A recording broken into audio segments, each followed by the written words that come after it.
Ukraine defeated Russia's Black Sea fleet without a single ship. No destroyers, no submarines, no navy. And yet, by mid-2025, nearly 40% of Russia's warships and submarines had been destroyed or disabled, including its prized flagship. The most dominant naval force in the region was driven back not just to Crimea, but beyond it. So let's break down how Ukraine pulled off the most dramatic naval upset in modern history. In the war's early months, Russia's blockade was devastating Ukraine's economy. Ukraine is one of the world's largest grain exporters, shipping wheat and corn to NATO countries and beyond, including over $2 billion worth of grain to China alone each year. In March 2022, Ukrainian exports plummeted by nearly 50%. By December that year, they were still down almost 49% compared to pre-war levels. Russia's strategy was simple: strangle Ukraine economically while its ground forces advanced from the east. Without maritime exports, Ukraine would run out of money to fund its defense. But by autumn 2023, something remarkable happened. Ukraine exported 55 million tons of cargo through the Black Sea. By the end of 2024, that number had nearly doubled to 88 million tons, and in January 2025, practically went back to the pre-war levels and has stabilized ever since. It's one of the most successful blockade-breaking operations in modern history, and it wasn't accomplished by building a traditional navy. Ukraine achieved this through a combination of innovation, desperation, and Western support that fundamentally changed how naval warfare works. The first layer of defense was old-fashioned: mines and coastal missiles. Ukraine strategically deployed hundreds of Soviet-era naval mines along likely invasion points. The exact numbers remain classified, but these mines created exclusion zones that Russian ships couldn't safely navigate. Russia responded by laying their own mines, supposedly to prevent trade from Odessa, though both sides accused each other of deliberately releasing mines into international waters. Regardless of who deployed what, Ukraine managed to block off vital sections of its coastline from Russian surface vessels. For longer-range threats, Ukraine leveraged the newly re-engineered RK-360 MC Neptune coastal defense system. The R-360 Neptune missile has an extended range, allowing Ukraine to potentially strike targets across the entire Black Sea.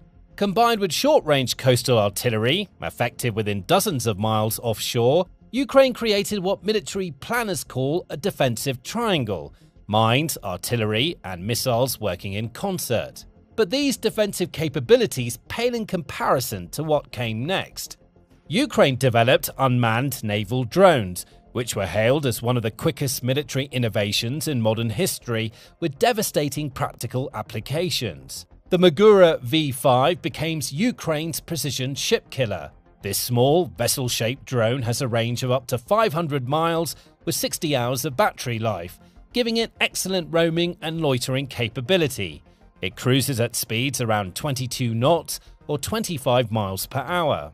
But most importantly, it could carry a 440-pound explosive payload, which would detonate when the Magura V5 approaches or rams an enemy vessel. Furthermore, the drone streams live video to operators hundreds of miles away, meaning it can conduct both offensive strikes and pure surveillance missions. As one Ukrainian military intelligence commander explained, "We didn't try to strengthen the warhead to destroy a ship with one hit. We took another approach. We attacked in a swarm, carrying out 5 or more hits on large ships to cause critical damage." Think of it as the naval equivalent of quadcopter drones that now dominate land warfare, except with 20 times the range. While the Magura V5 serves as the all-rounder, the Sea Baby drone functions as heavy artillery. The latest Sea Baby model carries 1,900 pounds of explosives, hits a top speed of 56 miles per hour, and covers distances up to 620 miles. That's nearly 4 times the explosive payload of a Magura V5, designed specifically for devastating static targets like dock ships or shipbuilding infrastructure. In June 2024, Ukraine also revealed the Stalker 5.0, essentially a smaller, stealthier version of the Magura V5 built primarily for naval transport but retrofittable with 300 pounds of explosives when needed. These are more than mere remote-controlled boats. They're intelligent weapon systems with thermal imaging and electronic warfare capabilities that give Ukrainian operators enormous advantages over Russian visual detection systems. Russian crews are forced to fire blindly into dark water at targets they can barely see, while Ukrainian operators watch high-definition video feeds from hundreds of miles away. Then, Ukraine rewrote the playbook again. At the end of 2024, a Magura V5 destroyed a Russian Mi-8 helicopter and damaged 2 others in 3 separate attacks. This was the first reported use of an air-to-air missile launched from an unmanned maritime craft. The missile used a Vimpel R-73, codename AA-11 Archer by NATO, normally used on MiG and Sukhoi fighter jets. By adapting the jet launcher to a boat drone, Ukraine could now use leftover Soviet aircraft missiles to threaten Russian aircraft far from Ukrainian airspace, without deploying its own precious fighter jets needed for air defense. But helicopters weren't enough. In May 2025, around 30 miles west of Novorossiysk, modified Magura V5s reportedly shot down 2 Russian Su-30SM fighter jets using AIM-9 Sidewinder missiles. Let that sink in. $50 million fighter jets destroyed by drone boats. The Security Service of Ukraine unveiled an updated Sea Baby in October 2025, emphasizing its multi-purpose platform capabilities. Upgraded communication systems relying on Starlink with multiple backups provide redundancy and reliability, allowing Sea Baby to deploy explosives or carry missiles close to Russian ports. Furthermore, the newest model has implemented AI for targeting and navigation, as well as increasing its operating range to over 930 miles and its carrying capacity to 4,400 pounds. This allows it to carry explosives, mines, and even dedicated anti-air turrets, machine guns, or missile launchers. When we combine defensive capabilities, defensive mines and missiles, and Ukraine's innovative drone swarms, the country achieved something remarkable. It restored maritime trade while simultaneously destroying Russia's ability to project naval power. Every successful grain shipment funded more drone production, which enabled more attacks on Russian ships, which further secured the shipping lanes. Russia's blockade strategy backfired spectacularly, becoming a catalyst for Ukrainian innovation rather than economic surrender. But Ukraine's naval revolution extends beyond just sinking ships. Their long-range strike capabilities have fundamentally altered the strategic balance across the entire Black Sea region.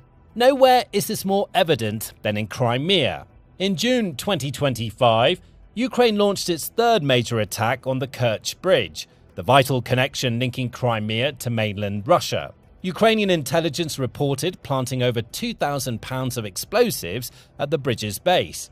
The Kerch Bridge is Putin's pet project, symbolizing his objective to permanently bind the Ukrainian peninsula to Russia.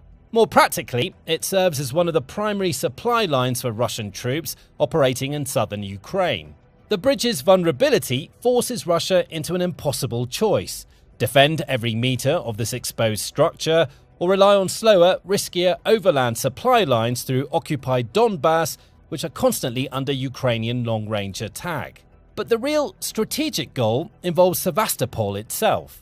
Sevastopol has been the headquarters of Russia's Black Sea Fleet since imperial times. When the Soviet Union collapsed, the HQ moved to Novorossiysk, but Russia paid Ukraine to continue porting ships in Sevastopol.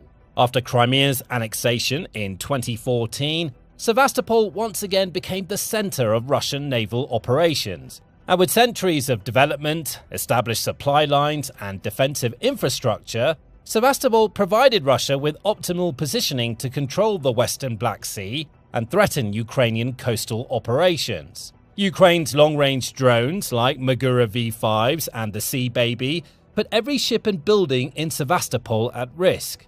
This forced Russian vessels to retreat to ports like Novorossiysk, Demruk, and Taganrog, over 300 miles from the Ukrainian coast. Black Sky Intelligence Service provided detailed satellite imagery showing ruined buildings and empty docks in Sevastopol, with AI-enhanced analysis suggesting an 18% drop in ships detected between 2022 and 2024. This geographical displacement fundamentally degrades Russian capabilities. Operating from Novorossiysk instead of Sevastopol increases fuel consumption, reduces patrol time near Ukrainian waters, and complicates logistical support. Ships spending more time in transit have less time for operational missions. By spring 2024, Britain's Defence Ministry declared the Russian Black Sea Fleet functionally inactive. Not damaged, not reduced, functionally inactive. Ukraine made one of the world's largest navies, or at least a part of it, strategically irrelevant. And this has repercussions far beyond simple trade. Every strike on Crimean infrastructure severs one of Russia's most important logistics channels to southern Ukraine. The Kerch Bridge is effectively one of the only reliable connections the Crimean Peninsula has to mainland Russia, discounting the occupied parts of Donbass that remain under constant Ukrainian bombardment. Without secure supply lines through Crimea, Russian forces operating in Kherson and Zaporizhia Oblast face exponentially greater logistical challenges. Every missile, every tank round, every meal for Russian troops become harder to deliver. This strategic squeeze explains why Ukraine continues targeting Crimean infrastructure, despite the attack's technical difficulty and the international attention they generate. And Ukraine's long-range capabilities extend beyond Crimea into Russia's native territory, as Ukrainian forces have struck native Russian ports on the Black Sea coast, including reported hits on submarines at Novorossiysk. In December 2025, Ukraine claimed it hit a Kilo-class submarine with an underwater drone in what would be the first time an underwater drone destroyed a submarine. Satellite imagery from Van Tor showed damage to the port's key section, though Russia denied that any submarine was damaged. Whether that specific attack succeeded or not, the strategic implications are clear.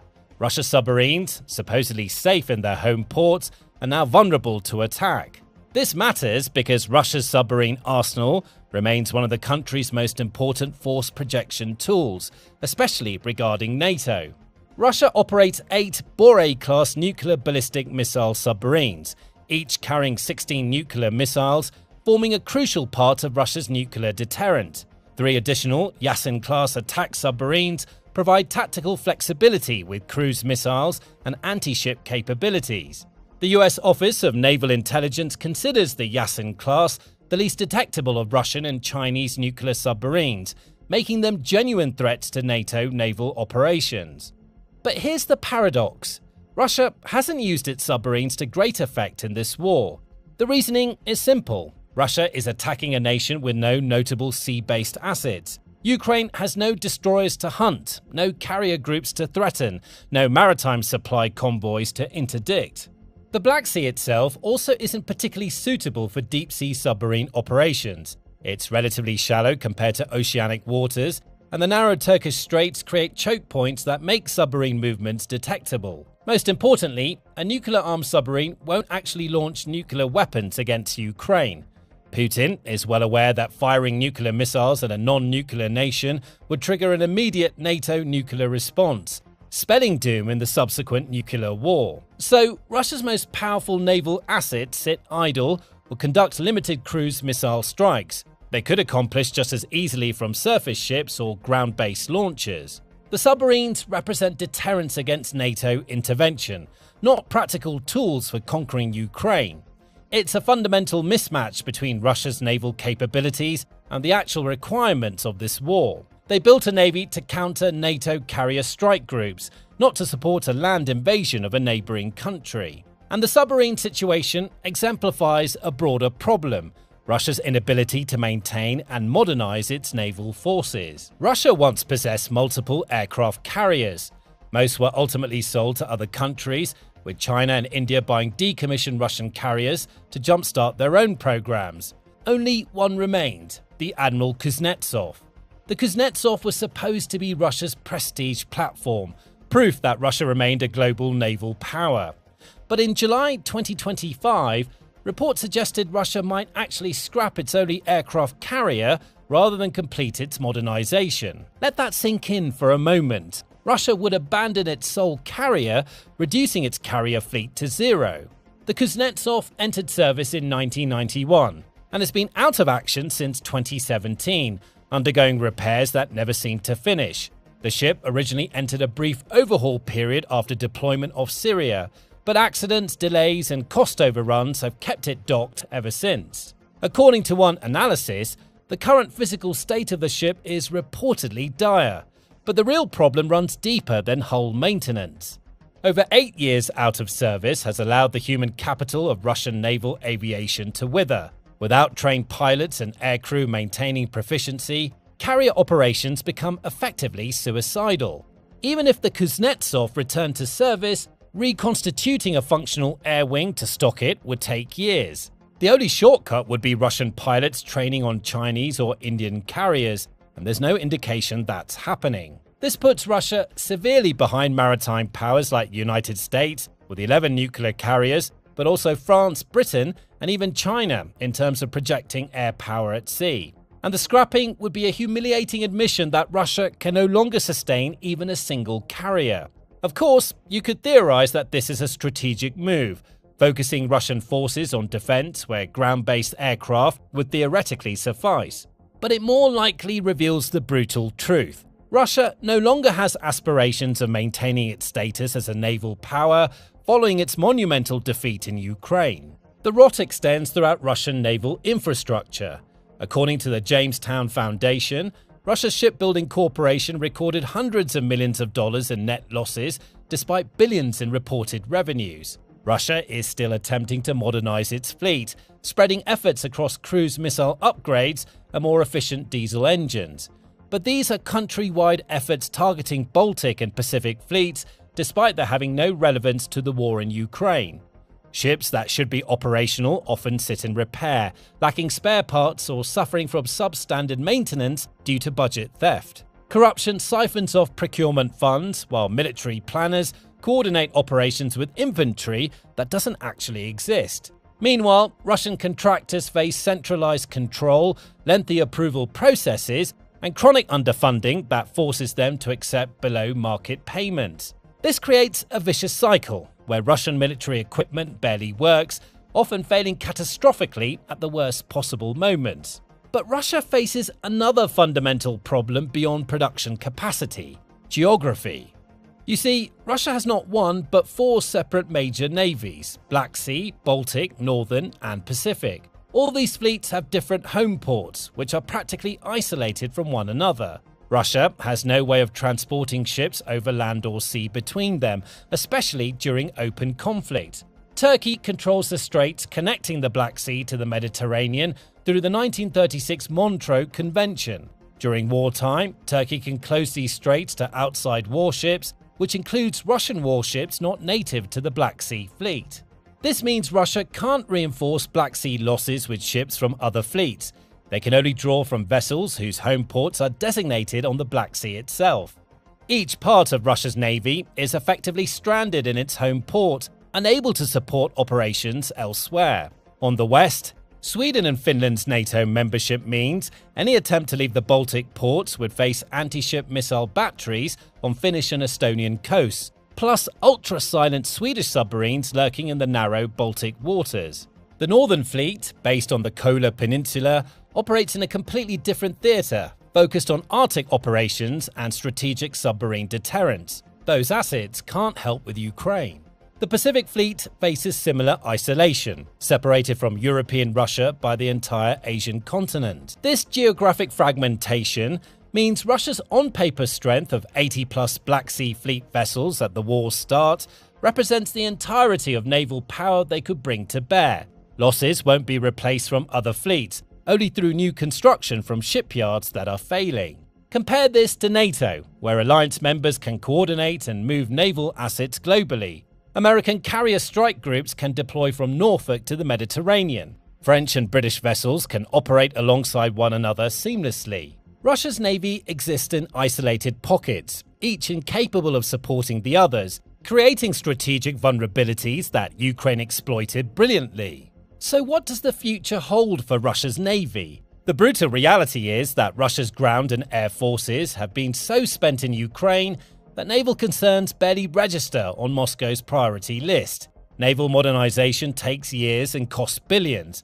Russia doesn't have years or billions to spare while fighting a grinding war of attrition in Ukraine. The most likely lifeline for maintaining any naval force may come from buying ships from China, a complete reversal of historical trends where China bought Russian military equipment. During the Cold War and the immediate post-Soviet period, Russia supplied China with fighters, submarines, and surface vessels. Now, China's shipbuilding industry dwarfs Russia's, and Chinese naval technology has surpassed Russian designs in many categories. If Russia becomes dependent on Chinese ships, that dependence extends beyond hardware to encompass Chinese domestic and foreign policy priorities. China could leverage naval sales to extract concessions on everything, from energy prices to territorial disputes to diplomatic support at the United Nations. This pattern has been established throughout the war. Russia imports Chinese electronics, machine tools, and dual-use technologies while exporting discounted oil and natural gas. The relationship grows increasingly asymmetric, with Russia as the junior partner dependent on Chinese goodwill. Naval dependence would cement this dynamic, transforming Russia from an independent naval power into a nation reliant on Chinese shipyards for its maritime future. But the implications of these events extend beyond Russia. Ukraine's naval revolution demonstrates that traditional naval power hierarchies are collapsing. Expensive warships designed to fight other warships suddenly become vulnerable to swarms of cheap drones costing a fraction of their price. Western militaries are paying attention. The lessons from Ukraine's David versus Goliath naval victory will reshape how every future maritime conflict gets fought. Sea drone tactics proven in the Black Sea could inform Taiwan's defense planning if China attempts an invasion.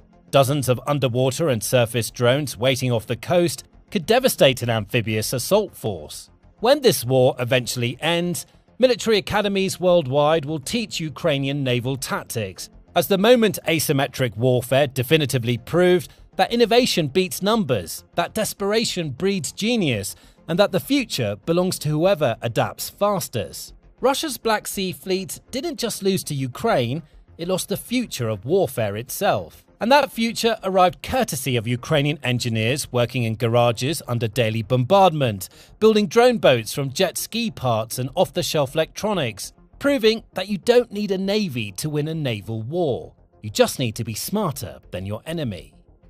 Thanks for watching. Now, if you want to learn more about how Russia's nuclear submarines aren't all they're chalked up to be, check out this video. And for more analyses and news on the war and global geopolitics, subscribe to The Military Show.